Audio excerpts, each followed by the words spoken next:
जिनके सम्मान में हम सब बैठे हैं, आदरणीय उदय प्रताप सिंह जी, आदरणीय स्वामी ओम और यहाँ पर उपस्थित सभी सम्मानित महानुभाव, मैं सबसे पहले आयोजक को बहुत बहुत बधाई दूंगा, बहुत बहुत धन्यवाद देना चाहता हूँ।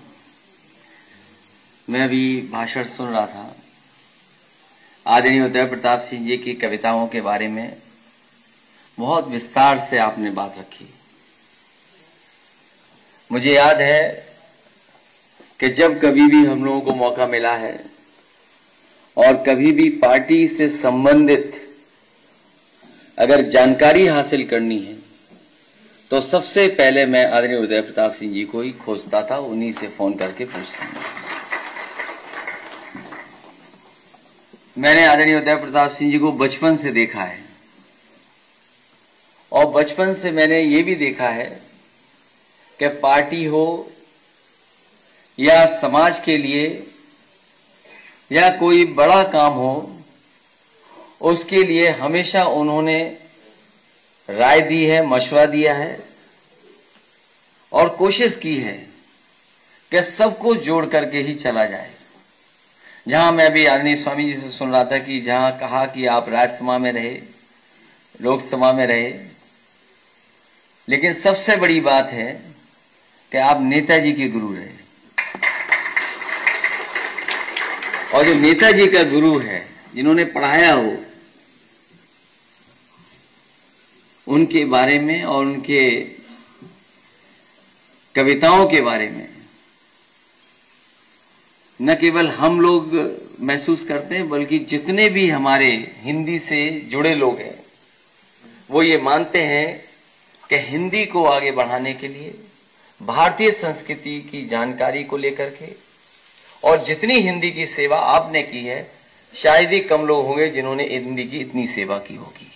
मुझे याद है समाजवादी सरकार थी, उस समय आप हिंदी का बहुत बड़ा काम कर रहे थे। और मुझे यह भी याद है कि जब कभी भी इन्होंने किसी बात को कहा होगा, सरकार में कभी हम लोगों ने उसको रोका नहीं है। अगर बजट बढ़ाने को कहा, पुरस्कार बढ़ाने को कहा और बड़ी संख्या में कवियों को पुरस्कृत करने के लिए कहा, सम्मान देने के लिए, तो उस समय भी इनकी हर बात मानी गई। यहां शायद ही लोग जानते हों कि जिस समय मुख्यमंत्री कार्यालय बन रहा था, ये जो नया मुख्यमंत्री कार्यालय बना है, जिसके सामने से आप निकलते होंगे तो पाते होंगे कि इससे अच्छी बिल्डिंग आपको दिखाई नहीं देती होगी आसपास।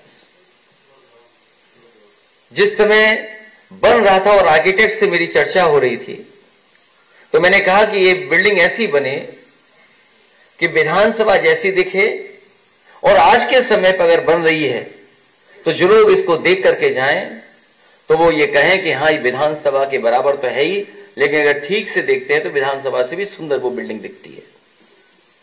उसी समय मुझे गवर्नर आदरणीय राम नाईक जी ने बुलाया। उन्होंने कहा कि मैंने कई बिल्डिंगों के नाम बदले हैं, और उन्होंने उदाहरण दिया महाराष्ट्र का। महाराष्ट्र में जिसमें मुख्यमंत्री बैठते थे उसका नाम कुछ और हुआ करता था, लेकिन उस समय के गवर्नर, उन्हीं का प्रयास रहा, जब वो महाराष्ट्र में थे तो उन्होंने इसके जो कार्यालय था उसका नाम ही मंत्रालय कराया। उन्होंने मुझसे पूछा कि ये जो नई ऑफिस बन रही है मुख्यमंत्री, इसका नाम क्या रखा जाएगा। वो चाहते थे कि उनकी राय पे कुछ नाम रख दिया जाए। उन्होंने जो जो सुझाव दिए मैंने चुपचाप रख लिए, और जैसे ही मैं घर वापस आया, मैंने आदरणीय उदय प्रताप सिंह जी को फोन मिलाया और मैंने कहा कि मुझे मुख्यमंत्री कार्यालय का नाम रखना है।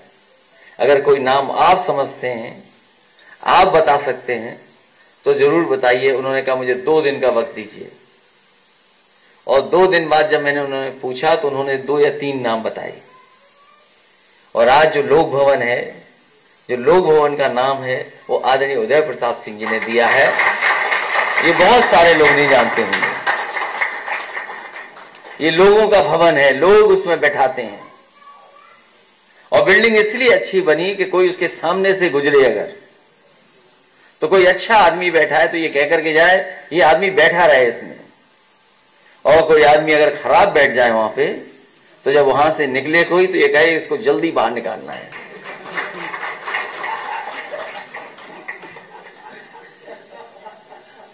मुझे याद है कि समाजवादी पार्टी का गाना जो समाजवादी झंडा है आप ही ने लिखा है, नेताजी ने आपसे ही लिखवाया। वो आज भी समाजवादी लोग उस गाने को गाते हैं, सुनते हैं और सम्मान से जब कभी भी गाना बजता है तो हम लोग खड़े हो जाते हैं। जब पिछली बार नेताजी का चुनाव था तो मैंने सोचा कि एक बहुत अच्छा गाना लिखवाया जाए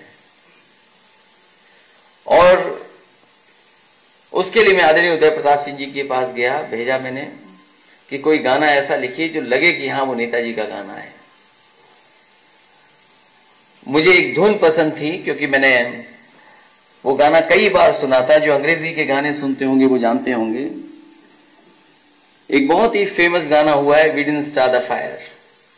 वो ग्रैमी अवार्ड का उसको हासिल है, ग्रैमी अवार्ड हासिल है, उसके सिंगर को हासिल है, बहुत पुराना गाना है। वो गाना मुझे स्कूल कॉलेज में पसंद था, इसलिए मैंने उस गाने की तर्ज पर हिंदी में गाने बनाने का काम चाहता था करूं। मैं आदरणीय उदय प्रताप सिंह जी के पास गया और मैंने कहा कि इस गाने को आपको लिखना है नेताजी के लिए। अगर आप सुनोगे उसको, मुझे नहीं लगता कि कोई उस गाने को उस तरीके से लिख सकता था जैसा अंग्रेजी का गाना दिखता है, और हिंदी में जो आपने लिख करके जो हम लोगों ने बना कर दे दिया उसके बाद, वो लगता ही नहीं कि वो अंग्रेजी की गाने की नकल है, लगता है कि हिंदी गाना ही ओरिजिनल गाना है। तो आदरणीय उदय प्रताप सिंह जी के बारे में ही इज इनबॉर्न टैलेंट जो कवि का है, शायद ही हो। मुझे खुशी है कि इनसे सीखने का और समझने का मौका मिला है। ये कविता जो पन्ना उठाएंगे उसमें जो कविता देखेंगे कहीं ना कहीं समाज के लिए कविता है, हमारे समाज को दिशा दिखा रही हैं कविताएं, हमें किस रास्ते पे जाना है और हमें कैसा बन करके रहना है। और सही मायने में कहें तो ये एक समाजवादी कविताओं का पूरा संकलन है। और जो समाजवादी है और जो समाज को दिशा देना चाहता है, समाज को आगे बढ़ाना चाहता है, जो हमारी संस्कृति है, गंगा जमुनी संस्कृति सब मिलकर के रहने वाली, उसको जरूर इस किताब को पढ़ना चाहिए। यही मैं कहना चाहता हूं। मैं बहुत बहुत बधाई देता हूं, शुभकामनाएं देता हूं आदरणीय उदय प्रताप सिंह जी को, जिन्होंने इतना अच्छा हिंदी के लिए काम किया। आज हिंदी का विश्व हिंदी दिवस है, आज के दिन इस किताब का विमोचन हुआ है, बहुत खुशी की बात है। मैं तो कहूंगा कि ज्यादा से ज्यादा लोग इसको पढ़ें, और जो जरूरत है आज समाज को, ऐसी ही जरूरत है, इन्हीं चीजों की जरूरत है।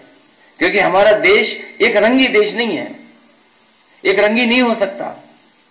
यहां सबने मिलकर के बनाया है, सबकी हिस्सेदारी है। और जहां तक सम्मान देने की बात है, उन्हें यह भी लगता है कि समाजवादियों ने सम्मान दिया था, इसलिए यश भारती खत्म कर दिया। और समाजवादी भी ये समझते कि हमारा शब्द है, ये हमारा शब्द नहीं है, ये संविधान में दी हुई व्यवस्था है कि हमें समाजवादी बन करके रहना है। और जितना हम समाजवादी बन के रहेंगे या जितना हम समाजवाद लागू कर देंगे, उतना ही हमारा समाज खुशहाली और तरक्की के रास्ते पर जाएगा, उतना ही हम एक दूसरे का सम्मान करेंगे। बहुत बहुत बधाई।